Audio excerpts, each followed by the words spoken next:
Nasib Brigjen Pol Endar Priantoro sebagai Direktur Penyelidikan KPK menjadi tanda tanya.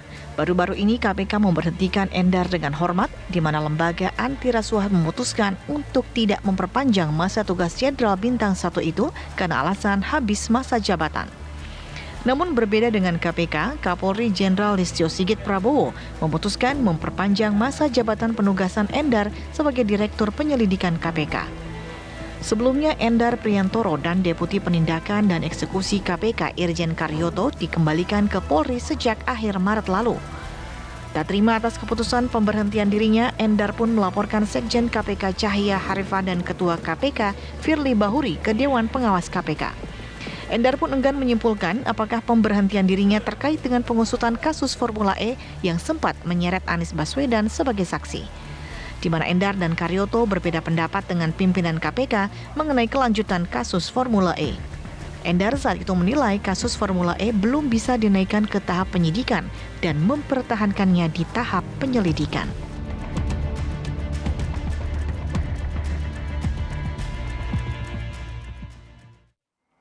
Itu agak ganjel dia. Oke, kita akan langsung bahas hal ini. Sudah ada dua orang narasumber yang bergabung bersama kami. Saya akan sapa terlebih dahulu, ada M. Yasin, mantan Komisioner KPK. Selamat pagi Pak Yasin. Pak Yasin, terima kasih sudah hadir. Selamat pagi Mbak Vita dan Bung Aris. Apa kabar? Siap. Ya. Baik, Alhamdulillah Bapak. baik. Terima kasih banyak Sehat, Pak Yasin.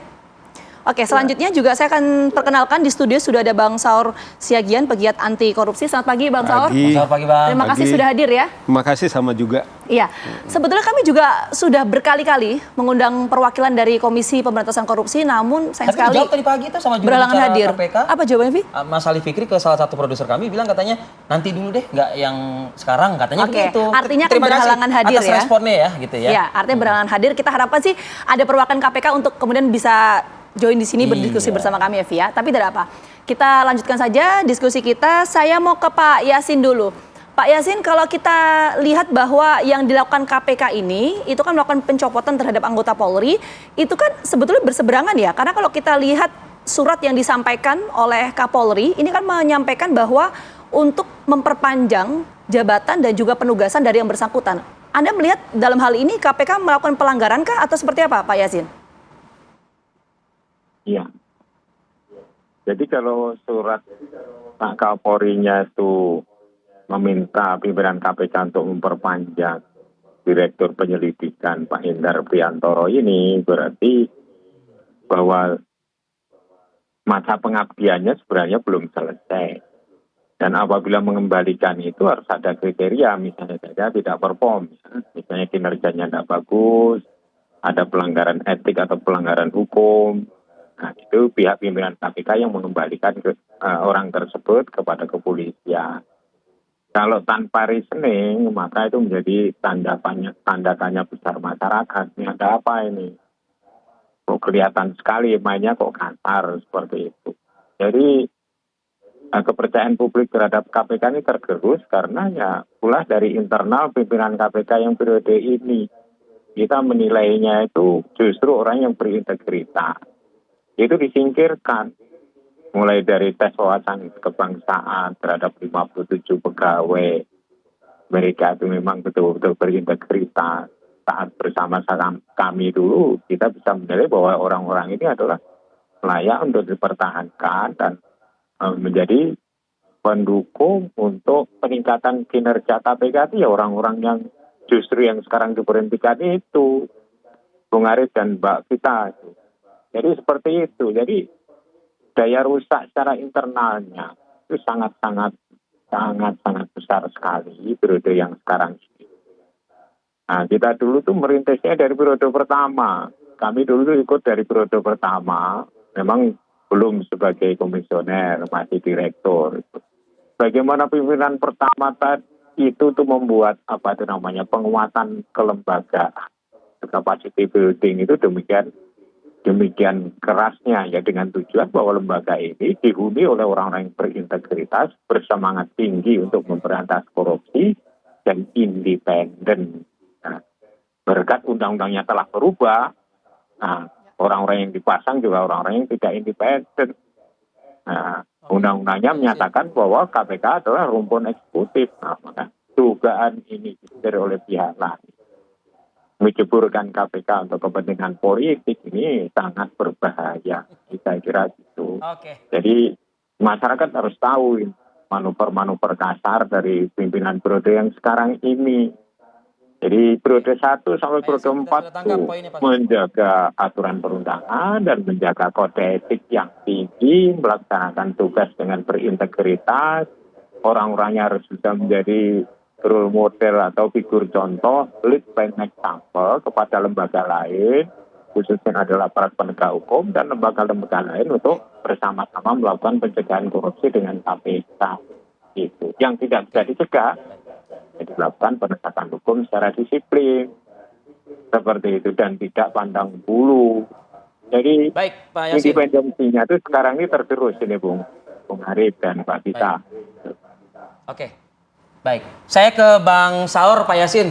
Ya. Bang Saur, pada saat wartawan menanyakan kepada Brigjen Endar ini perihal tidak dilanjutkannya lagi ya jabatan dilidik ini oleh bersangkutan karena faktor perbedaan katanya begitu.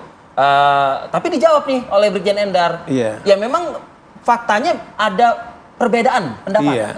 Gitu. Ini yang mencuat ke publik dan jadi bola liar nih jadi. Nah, menurut saya sangat bisa ditangkap Fadil karena memang kita mulai dulu mengacu ada 7 nilai-nilai yang dibangun di KPK. Saya sebutkan atau diskusikan kita yang relevan dengan itu 2. Pertama, nilai integritas dan transparansi. Tadi kan Pak Yasin sudah mengatakan, kalau orang itu dikembalikan biasanya karena ada bermasalah. Kita ingat dulu ada 2 penyidik KPK, kasus buku merah itu yang merobek-robek barang bukti, itu dikembalikan. Pertanyaannya adalah Karyoto, direktur atau deputi penindakan dan juga siapa namanya Endar, yaitu direktur penyelidikan, dikembalikan kasusnya apa? Nah, tetapi fakta sekarang terbuka diskusi di publik, dia mengaku, Endar mengaku soal formula itu kan yang berbeda pendapat. Nah, yang ada yang sekarang berkembang ini Firly dan pimpinan ingin segera ditingkatkan formula ini ke penyidikan, kemudian siapa Endar mengatakan belum cukup mensreatnya. Nah, ini kan berbahaya, Pak Dil. Biasanya kawan-kawan katakanlah dari kepolisian, misalnya mau berkarir di KPK, biasanya ini adalah untuk membangun karirnya. Ini terjadi lagi sekarang ini 57, yaitu dulu pegawai KPK yang punya integritas, yang dia melakukan kerja-kerja sesuai dengan nilai-nilai dan mandat KPK, kemudian dibunuh. Sekarang dibunuh lagi nih jadi pengangguran. Berarti gini, sebentar, singkatnya begini, Bang Saur meyakini bahwa alasan KPK kemudian memberhentikan Brigjen Pol Endar ini karena alasan berkaitan dengan Formula E? Lah, kita lihat tidak ada alasan yang disampaikan oleh KPK dan itulah diminta oleh saudara Endar bertemu kepada pimpinan KPK, apa yang menyebabkan saya dicopot. Tetapi fakta sekarang berkembang dan diakui Endar. Soal formula kami berbeda pendapat. Ya toh, nah saya kira ini berbahaya karena apa? Memang dari awal saya dari awal memang tidak kaget. Karena kalau kita ingat flashback Mbak Vita soal terpilihnya saudara Firly ini, dulu masih saya ingat bahwa ada ribuan karyawan KPK karena diduga dia akan dicalonkan kembali membuat petisi bahwa mereka keberatan untuk kembali saudara Firly di KPK. Tapi apa yang terjadi, Pak Fadil dan Mbak Vita? Malah kemudian dia terpilih secara aklamasi di Komisi 3 dan satu paket dengan revisi, yaitu Undang-Undang KPK. Makanya dari awal inilah bagaimana KPK kemudian jadi hancur. Bahkan kita tangkap poinnya Bang Saur. Nanti saya akan tanyakan ke Pak Yasin. Pak Yasin juga melihat seperti itu, tidak ada motif politik di balik pemberhentian 2 anggota Polri ini. Tapi jawabannya nanti, Pak Yasin, kita jeda dulu. Kami kembali hadir saat lagi untuk Anda. Tetap bersama kami. Pengaduan atas dugaan pelanggaran kode etik yang dilakukan oleh pimpinan KPK, oleh Sekretaris Jenderal KPK dan salah satu pimpinan KPK terkait dengan penerbitan surat keputusan pemberhentian dan hormat atas nama saya sebagai Direktur Penyidikan KPK serta terbitnya surat penghadapan dari KPK kepada Polri terkait dengan penghentian itu. Saya datang ke sini atas perintah Bapak Kapolri yang memerintahkan saya untuk tetap melaksanakan tugas di KPK berdasarkan surat perintah tugas yang baru tertanggal 29 Maret yang lalu. Kenapa saya melapor ke sini? Saya ingin mencari pihak yang independen. Saya akan menguji apakah betul keputusan itu sesuai dengan kode etik yang berlaku di lingkungan KPK. Gitu.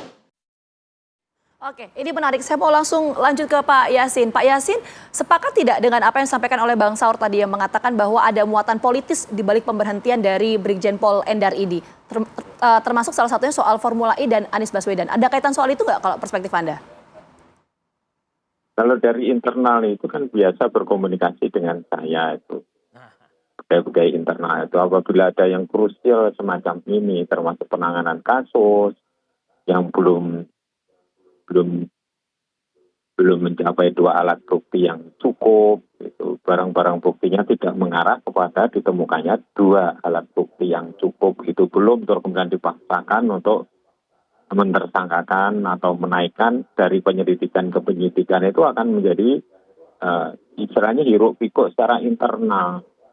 Dari kejaksaan juga mengundurkan diri karena itu memberikan pandangan-pandangan di dalam gelar perkara itu di antara pimpinan KPK, penyelidik, tim penyidik, dan tim penuntut umum itu ngumpul jadi satu kalau gelar perkara itu.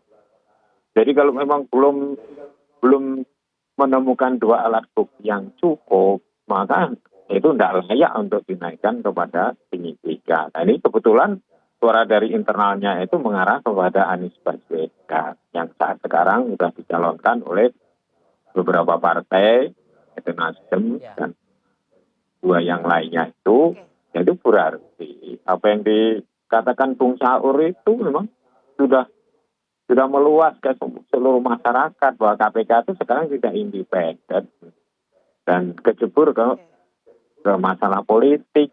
Padahal tugas KPK bukan itu, yaitu penegakan hukum yang bebas dari pengaruh manapun juga, tidak bisa dipengaruhi oleh misalnya unsur-unsur politik untuk minjam tangannya KPK atau untuk melumpuhkan lawan politiknya. Itu seharusnya tidak harus dilakukan oleh KPK. Makanya saya katakan bahwa KPK ini sudah tingkat kerusakannya sudah sangat-sangat tinggi, melanggar di pasal 4 yaitu Undang-Undang 30 2002 Yungto 19 tahun 2019, sudah tidak independen lagi. Nih, dari dalam tuh suaranya sudah keras. Gitu. Ya. Oke, kita tangkap poinnya Pak Yasin. Pak Yasin mengatakan bahwa ya memang benar ini ada kaitannya dengan kasus Formula E, Anies Baswedan dan lain sebagainya. Kalau saya berangkat dari pernyataan Pak Yasin, apakah ada intervensi dari orang-orang di luar KPK untuk kemudian memutuskan pemberhentian ini? Kalau menurut Pak Yasin? Ya, kan baru-baru ini ada pihak luar yang menuntut tim penyelidik itu ke Dewas. Itu kan berarti loh, kenapa kok malah orang luar yang menuntut agar diadili secara etik tidak melaksanakan perintah pimpinan. Perintah pimpinan yang nggak benar kan nggak bisa diikuti. Kami dulu begini ya, cerita sharing singkat mengenai gelar perkara itu kan pimpinan, tim penyelidik, tim penyidik, dan penuntut umum ya. Jadi kalau misalnya seseorang melanggar aturan, kemudian memperkaya diri sendiri orang lain, dan korporasi yang merugikan keuangan negara atau perekonomian masyarakat, dan ada niat jahat atau mensrea tadi disinggung oleh Bung Saur tadi ya, atau evil intention itu baru naik. Jadi kalau tidak ada misalnya uang yang mengalir dari penyedia barang dan jasa atau pengguna atau tim pengadaan misalnya, kita suruh teliti ada enggak nih uang yang mengalir. Walaupun yang kita sebutkan tadi melanggar peraturan, ya. Terus kemudian merugikan keuangan negara, ya misalnya seperti itu. Tapi harus diteliti yang lain dulu sehingga tuduhan kuat atas adanya kejahatan atau niat jahat itu ada di dalamnya sehingga langsung diputus.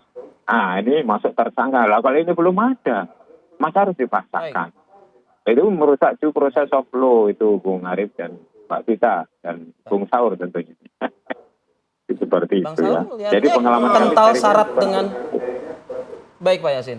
Kalau saya praktis hukum kan tidak bisa meraba-raba Fadil dan Vita. betul. Tetapi tiba-tiba soal Karyoto dan Endar kemudian diberhentikan oleh KPK, tiba-tiba ada siluman datang mengaku LSM melaporkan saudara Karyoto sama Endar diduga menantang pimpinannya. Ini siapa gitu loh kan? Nah kalau Anda bicara intervensi ini siapa? Lah orang kemudian sudah dipecat tanpa ada alasannya, tanpa disebut dan dia harus berjuang. Bahkan kita dengar tadi, Fadil, Kapolri bilang, atas nama pimpinan saya Kapolri, saya diminta masih kerja di sini. Iya. Padahal Anda tahu Fadil, sekarang semua staf KPK yang dikirim dari polisi sudah membuat petisi terbuka. Ya. Supaya Endar jangan ditarik. Oke. Ya toh, artinya ada potensi kemudian gaduh lebih serius lagi seperti dulu waktu Firly ditolak, cuman ini belum ikut staf yang lain. Saya minta juga staf yang lain juga mereka juga harus juga mau menunjukkan sikapnya, jangan jadi korban atas nilai Oke, apa? ada Integritas dan juga Ada dinamika tadi. KPK versus Polri tadi. Tapi singkat saja Bang Saur, Iya. pertanyaan saya belum terjawab. Ada intervensi nggak dari pihak lain Nah, di itu luar yang KPK? saya bilang siapa? Singkat saja, waktu kita Ya, terbatas. tentu saya bilang faktanya kan sudah ada yang melapor tapi tidak menyebutkan siapa identitasnya. Nah, oleh karena itu Oke. Vita, karena Firly sudah pernah melanggar etik soal helikopter, sekarang ini sudah diduga pelanggar etik menyalahgunakan wewenang, kita minta ini. Karena kan kemudian kemarin kan Dewas mengatakan zaman pimpinan Firly ini tidak ada kasus besar yang mereka tangani. Mereka segera bentuk disidangkan ini, saya kira ini layak dipecat untuk etik yang paling berat untuk diberhentikan Oke. karena sudah pernah melanggar Baik, kita etik tangkap gitu. poinnya. Bang Saur dan juga Pak Yasin, terima kasih banyak sudah bergabung bersama kami. Sehat Sayang selalu. sekali, Fit. Iya, Ya, kita karena sudah waktu memberikan terbatas ya, Vi kesempatan ya. kepada KPK sebetulnya untuk ikut juga menjawab ya kekisruhan ini begitu, tapi level di juru bicara pun juga kabarnya belum bisa untuk pagi ini ya. Ya, belum bersedia ya. Oke, baik, terima kasih banyak untuk seluruh narasumber. Ada Bang Saur, kemudian ada Terima kasih, Pak Bang Yasin Saur. sudah Pak bergabung Yasin. bersama kami pagi hari ini. Pak Yasin. Ya, diskusi tadi sekaligus mengakhiri perjumpaan kita pemirsa di Apa Kabar Indonesia pagi hari ini. Saya Gina Vita. Dan Arif Fadil pamit undur diri. Terima kasih. Sampai jumpa. Sampai jumpa. Terima kasih.